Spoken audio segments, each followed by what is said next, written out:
téléspectateurs, bonsoir et ravi de vous retrouver sur cette grande édition d'information de 20h15 sur le miroir de la femme. Nous ouvrons cette édition avec la cérémonie ce matin au quartier Goudel de Niamey de la mise en service de la centrale thermique de Goudel. C'était sous le haut patronage du président de la République El Hadj Issoufou Mahamadou en présence de plusieurs personnalités. Compte rendu à Louma Massani sur les images de Ibrahim Kanta.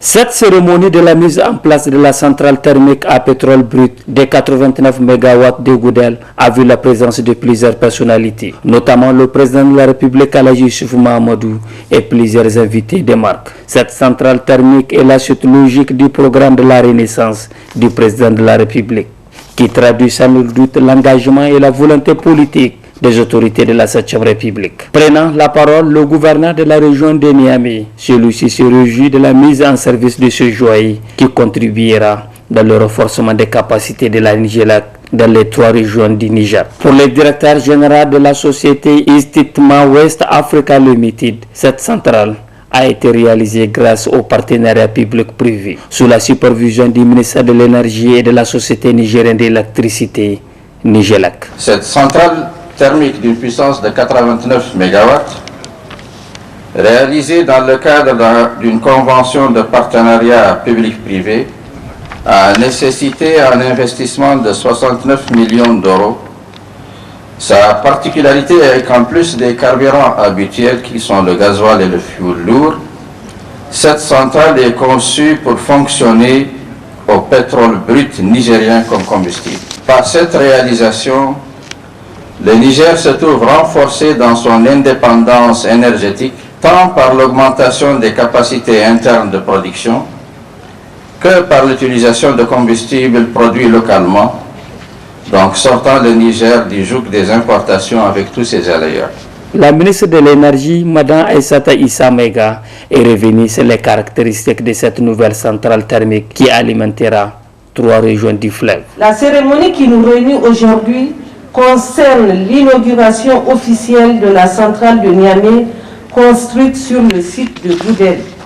D'une puissance de 89 MW, elle est constituée de 6 groupes électrogènes de marque Caterpillar d'une puissance électrique unitaire de 14,82 MW.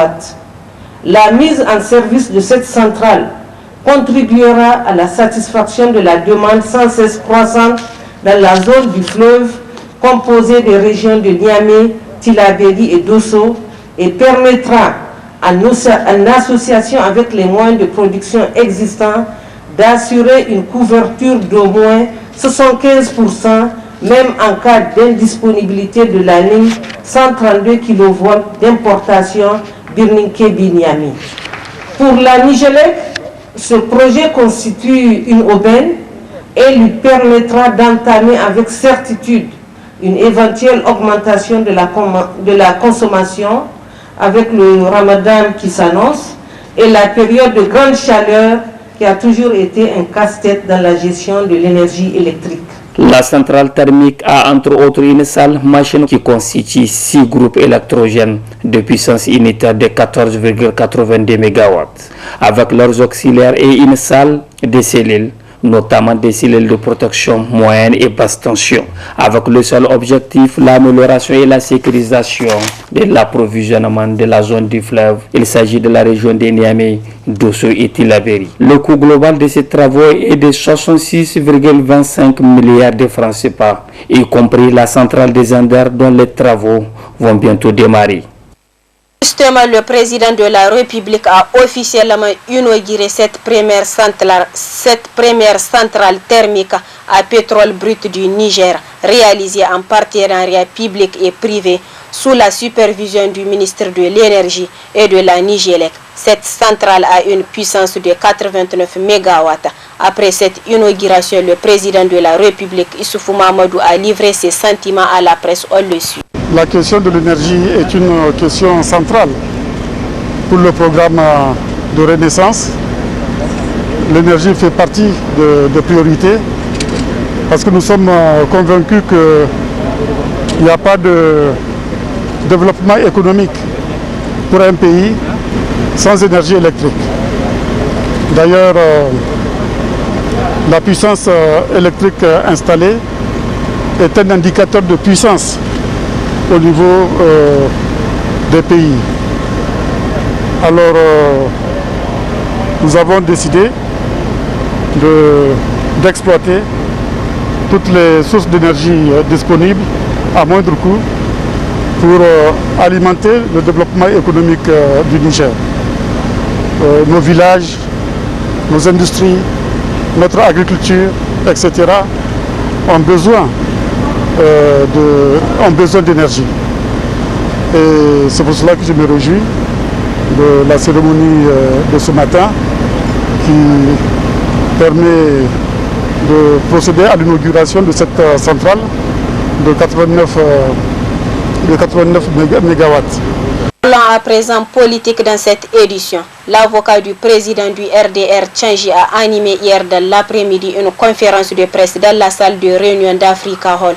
Il était revenu sur plusieurs questions au cours de cette conférence, notamment tout ce qu'il qualifie de fraude électorale et les irrégularités ayant émaillé les élections. Suivant ses explications. Mme Ousmane a adressé sa requête qui a été enregistrée au greffe de la Cour constitutionnelle le 8 mars. Et au pied de cette requête, je disais qu'il a introduit une demande avant de dire droit, une demande préalable, conformément à l'article 44 et suivant de la loi 2012-35 du 19 juin 2012, déterminant l'organisation, le fonctionnement et les attributions et la procédure à suivre devant la Cour constitutionnelle, qui dit que lorsque la Cour constitutionnelle est saisie d'une réclamation et dans le cadre de la manifestation de la vérité, la Cour doit nommer un conseiller rapporteur qui doit procéder aux éditions des personnes susceptibles d'éclairer la lanterne et la religion de la Cour au fin de manifester la vérité. Et c'est cette voie-là que nous avons empruntée compte tenu du no man's land qui a eu lieu au cours de ce scrutin, comme au cours des deux autres précédents des élections locales et du premier tour, qui nous a inspiré à prendre un dispositif pour prendre le voleur à la main dans le sac. Le premier tour a été très pédagogique pour nous. À travers les vidéos, les audios, les photos, nous avons introduit un recours qui nous a permis de ratisser et de maîtriser géographiquement la zone frauduleuse. Bref, la Cour est saisie de notre requête aux fins d'annulation partielle des élections dans certains bureaux de vote de circonscription électorale qui d'ores et déjà ont fait l'objet d'opposition à partir des régions parce qu'il y a une violation du protocole d'adoption des résultats et de leur proclamation.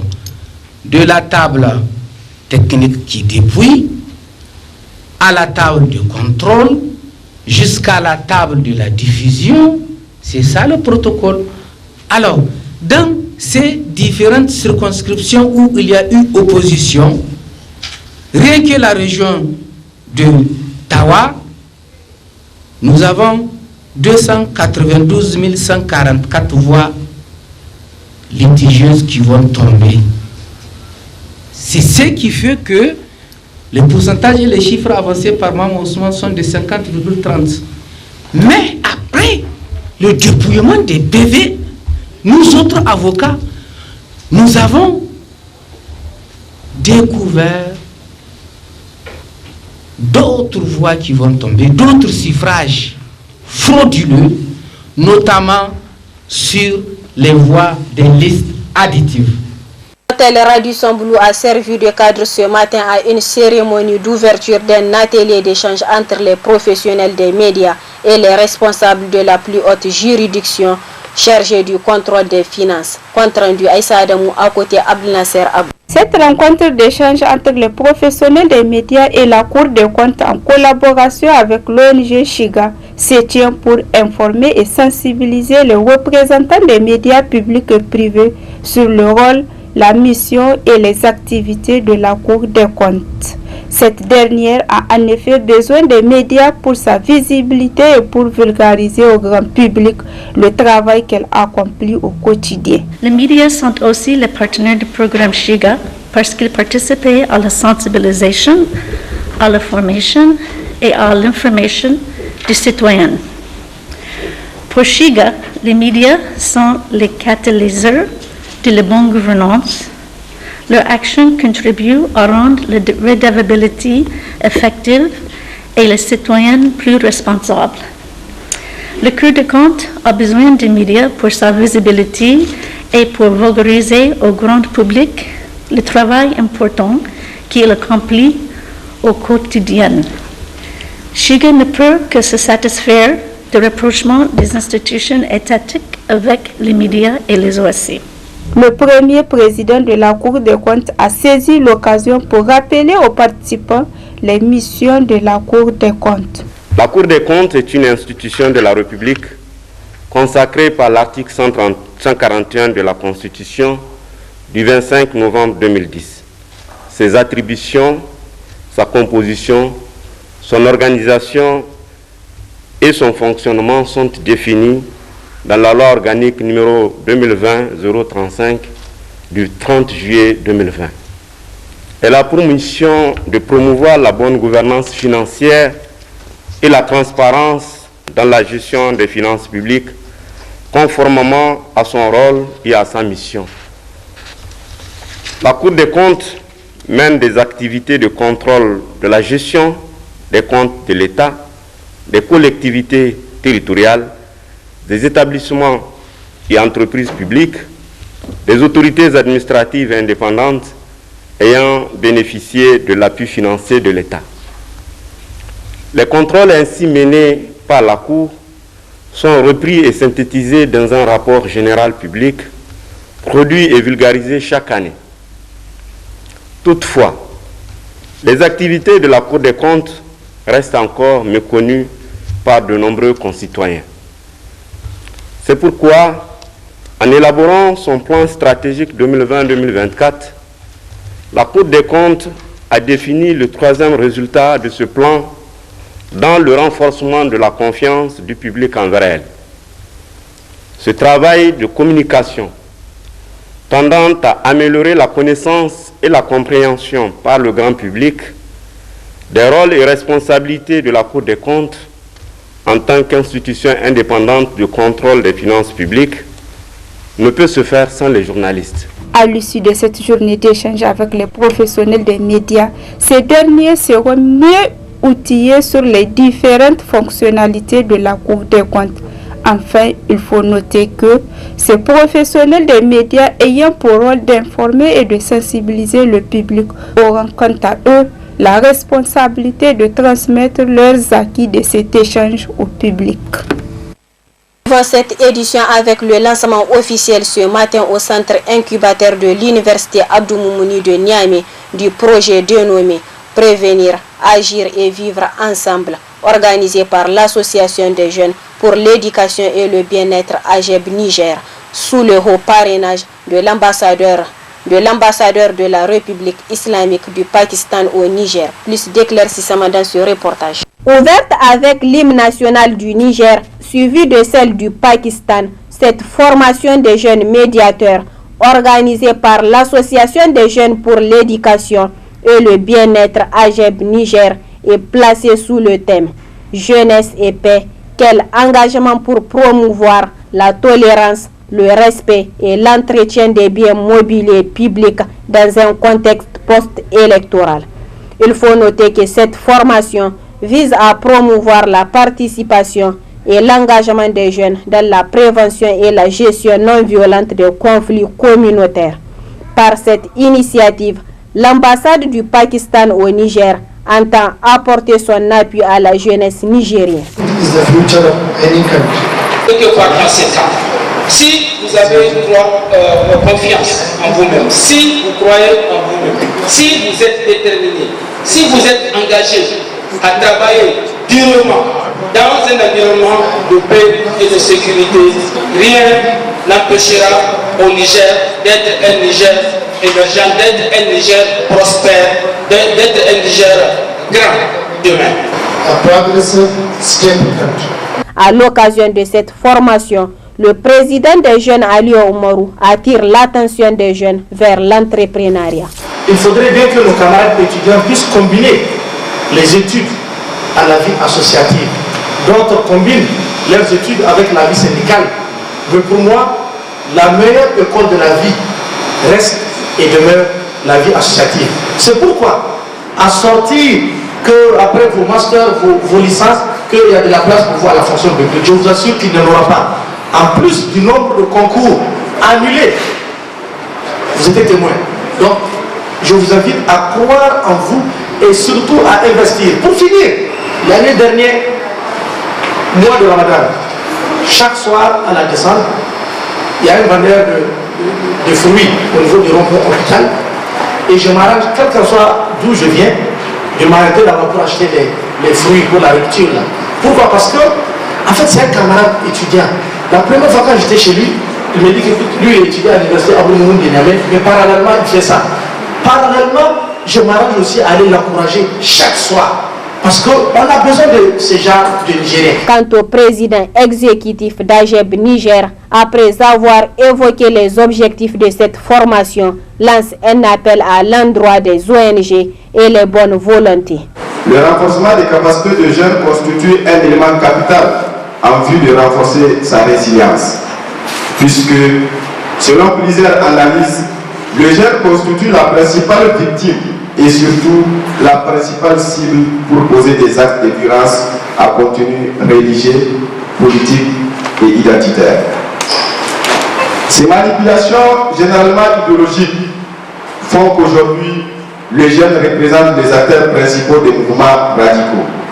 Il va falloir à cet effet que les jeunes eux-mêmes entreprennent des actions pour faire face à cette menace qui signe et persiste chaque jour.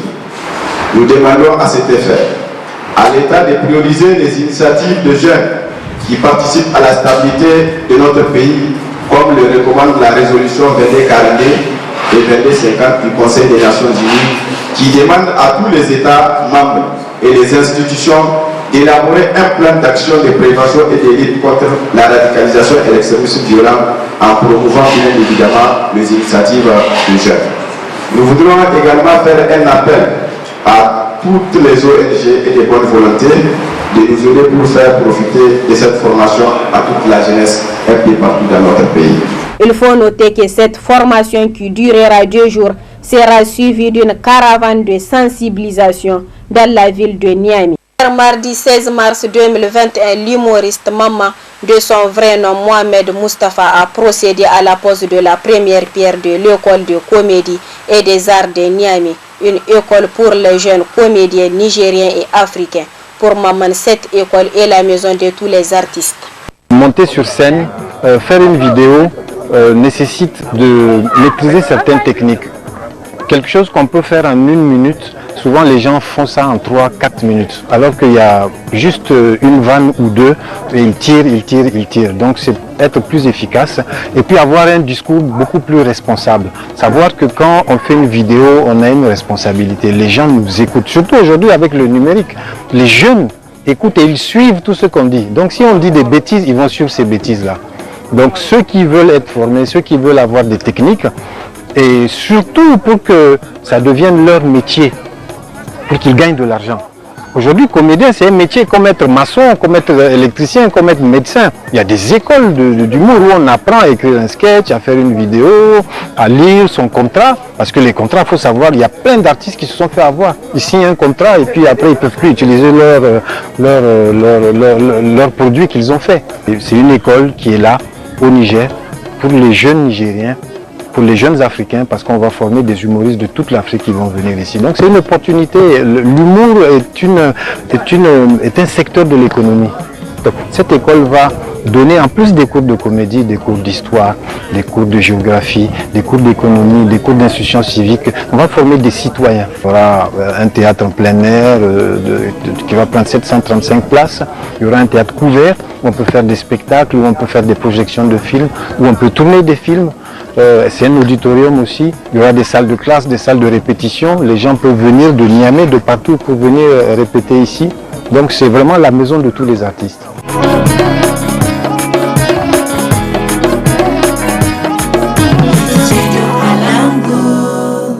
Les spectateurs, c'est ici que prend fin cette édition d'information. Très bonne réception et restez avec la télévision Tambara pour la suite de nos prochains programmes.